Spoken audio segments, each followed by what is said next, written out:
आज हमारे सामने 10वीं कक्षा की हिंदी की किताब का एक बहुत ही दिलचस्प अध्याय है जिसका शीर्षक है हम इस धरती की संतति हैं। और ये उमाकांत मालवीय जी ने लिखी है। हमारे पास इसका मूल पाठ तो है ही, साथ में कवि का परिचय और पद्य के बारे में भी जानकारी है जी। तो आज की हमारी चर्चा का लक्ष्य है इस कविता की हर एक परत को खोलना, खास तौर पर उन छात्रों के लिए जो 2025 की बोर्ड परीक्षा की तैयारी कर रहे हैं। बिल्कुल। और ये सिर्फ एक कविता नहीं है, ये कव्वाली के रूप में एक संवाद है और यही विधा इसे बहुत खास बना देती है। अच्छा, कव्वाली? हाँ, इसमें भारत के गौरवशाली अतीत के जरिए स्त्री पुरुष समानता और राष्ट्रीय एकता का एक बहुत मजबूत संदेश दिया गया है। तो चलिए इस विश्लेषण को शुरू करते हैं। सबसे पहले कवि उमाकांत मालवीय जी के बारे में थोड़ी बात कर लेते हैं। जरूर। उनका जन्म 1931 में मुंबई में हुआ था और वे हिंदी साहित्य में नवगीत के एक प्रमुख एक बड़े हस्ताक्षर माने जाते थे। जी। और यहाँ जो बात ध्यान देने वाली है वो ये है कि मालवीय जी ने भावों और संस्कारों को अपनी रचनाओं में बड़ी खूबसूरती से पिरोया है। हमारे सोर्स में उनकी कुछ प्रमुख कृतियों का भी जिक्र है, जैसे मेहंदी और महावर, देवी की, रख्तपथ वगैरह। और अब आते हैं इस कविता की विधा पर, कव्वाली। हाँ, ये बहुत दिलचस्प है। ये एक बहुत लोकप्रिय काव्य विधा है जिसका इतिहास कोई 700 साल पुराना है। इसमें अक्सर दो समूह होते हैं। अच्छा। यहाँ लड़के और लड़कियों के दो दल हैं जो एक दूसरे से गायन के रूप में एक तरह से मुकाबला करते हैं। तो कवि ने इसी मुकाबले का इस्तेमाल स्त्री पुरुष समानता के विचार को सामने रखने के लिए किया है। बिल्कुल सही। पहले दो छंद लड़कों का समूह गाता है, फिर अगले दो छंद लड़कियों का समूह, और फिर अंतिम पद में दोनों समूह मिलकर कविता का समापन करते हैं, एक साझा संदेश पर पहुंचते हैं। वाह, तो चलिए अब सीधे कविता की पंक्तियों में उतरते हैं। शुरुआत लड़कों के दल से होती है। वो कहते हैं, हम उस धरती के लड़के हैं जिस धरती की बातें क्या कहिए, अजी क्या कहिए, हाँ क्या कहिए, ये वह मिट्टी जिस मिट्टी में खेले थे यहाँ ध्रुव से बच्चे। तो यहाँ सीधे सीधे अपनी धरती के गौरव का बखान है। हाँ, और ध्रुव का उदाहरण दिया गया है। और यहाँ ध्रुव से बच्चे एक बहुत शक्तिशाली प्रतीक है। कैसे? देखिए, पौराणिक कथाओं में ध्रुव अपनी अटल भक्ति और दृढ़ संकल्प के लिए जाने जाते हैं। तो कवि ये कह रहे हैं कि इस धरती ने ऐसे दृढ़ निश्चयी बच्चों को जन्म दिया है। अच्छा। अगली पंक्तियां इस विरासत को और आगे ले जाती हैं। वो कहते हैं, यह मिट्टी हुए प्रहलाद जहां जो अपनी लगन के थे सच्चे। प्रहलाद मतलब अटूट आस्था। बिल्कुल। फिर कहते हैं, शेरों के जबड़े खुलवाकर थे जहां भरत दंतुली गिनते, जयमल पत्ता अपने आगे थे नहीं किसी को कुछ गिनते। यहाँ तो और भी बड़े नाम आ गए। भरत, जयमल पत्ता। हाँ, यहाँ प्रहलाद मतलब अटूट आस्था, राजा भरत यानी साहस, और जयमल पत्ता वीरता और बलिदान का प्रतीक हैं। ये सब इस धरती के बेटों के शौर्य और चरित्र को दिखाता है। तो लड़कों ने तो अपना पक्ष बहुत मजबूती से रख दिया है। अब यहाँ से कव्वाली का जवाब शुरू होता है। जी। और अब लड़कियों का दल अपनी बात रखता है। वो कहती हैं, इस मिट्टी में लक्ष्मीबाई जन्मी थी झांसी की रानी, रजिया सुल्तान दुर्गावती जो खूब लड़ी थी मर्दानी। क्या बात है, ये एक सीधा और बहुत मजबूत जवाब है ना? भारत की वीर नारियों का जिक्र। और ये बहुत दिलचस्प मोड़ है।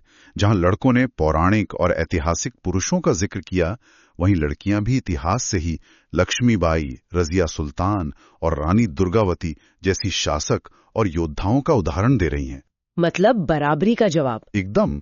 और यहाँ जो खूब लड़ी थी मर्दानी पंक्ति तो सीधे सीधे सुभद्रा कुमारी चौहान की कविता की याद दिलाती है, जो लक्ष्मीबाई के शौर्य का प्रतीक है। हाँ, ये तो है। रजिया सुल्तान और दुर्गावती का नाम लेकर वो ये स्थापित कर रही हैं कि इस धरती की बेटियों ने भी शासन किया है और रणभूमि में अपनी वीरता दिखाई है।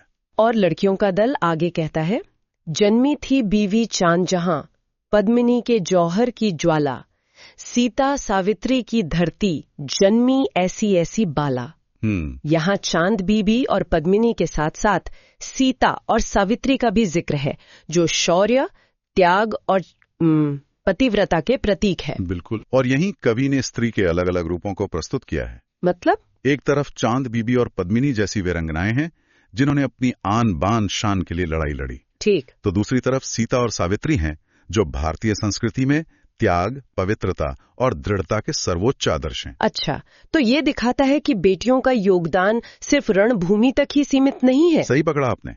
ये दिखाता है कि उनका योगदान चरित्र और मूल्यों के निर्माण में भी अतुलनीय रहा है। वाह, तो अब कव्वाली का मिजाज बदलता है। हाँ, अब लड़कों का दल एक तरह से सुलह की बात करता है। वो कहते हैं, क्यों आप खफा क्यों होती है, टंटा काहे का आपस में, हम में तुम में क्या अंतर है। और यहीं पे इसी मोड़ पर कविता अपने असली संदेश पर पहुंचती है। भारत माता के रथ के हम है दोनों ही दो दो पहिए। अजी दो पहिए, हाँ 2 पहिए। ये कविता का सबसे महत्वपूर्ण हिस्सा है। यहाँ टंटा या झगड़ा खत्म होता है और एकता का संदेश आता है। भारत माता के रथ के 2 पहिए, ये रूपक मतलब ये मेटाफर बहुत शक्तिशाली है। बहुत ज्यादा। सोचिए, एक रथ एक पहिए से तो नहीं चल सकता। नहीं, बिल्कुल नहीं। उसे सुचारू रूप से चलने के लिए दोनों पहियों का बराबर और मजबूत होना जरूरी है। तो इसके जरिए कवि ये कहना चाह रहे हैं कि राष्ट्र की प्रगति के लिए स्त्री और पुरुष दोनों का योगदान बराबर का है। एकदम, कोई किसी से कम या ज्यादा नहीं है, दोनों ही बराबर हैं। और कविता का अंत होता है इन पंक्तियों से, हम उस धरती की संतति हैं। ये शुरुआत की पंक्तियों हम उस धरती के लड़के हैं से बिल्कुल अलग है। हाँ, बहुत बड़ा बदलाव है ये। अब लड़के और लड़की की पहचान मिट गई है और एक साझा पहचान बची है, संतति यानी संतान। हाँ, संतान। और यही इस कविता का सार है। यह स्त्री पुरुष की अलग अलग महानता बताने से शुरू होती है और अंत में दोनों को एक ही पहचान भारत माता की संतान में विलीन कर देती है। और यही राष्ट्रीय एकता का अंतिम संदेश है। जी। तो परीक्षा के नजरिए से अगर देखें तो इस कविता से किस तरह के सवाल बन सकते हैं, मतलब छात्रों को किन बातों पर खास ध्यान देना चाहिए। हाँ, ये बहुत महत्वपूर्ण है। कुछ मुख्य बिंदु हैं जिन पर ध्यान देना चाहिए। बताइए। पहला तो है केंद्रीय भाव। इस कविता का केंद्रीय विचार स्त्री पुरुष समानता और राष्ट्रीय एकता है। छात्रों को यह स्पष्ट रूप से समझाना होगा। ठीक है। दूसरा, के लिए कहा जा सकता है, इसमें राष्ट्र की प्रगति में दोनों के समान महत्व को समझाना होगा। जैसे आपने अभी समझाया था कि रथ को दोनों पहियों की जरूरत है। बिल्कुल।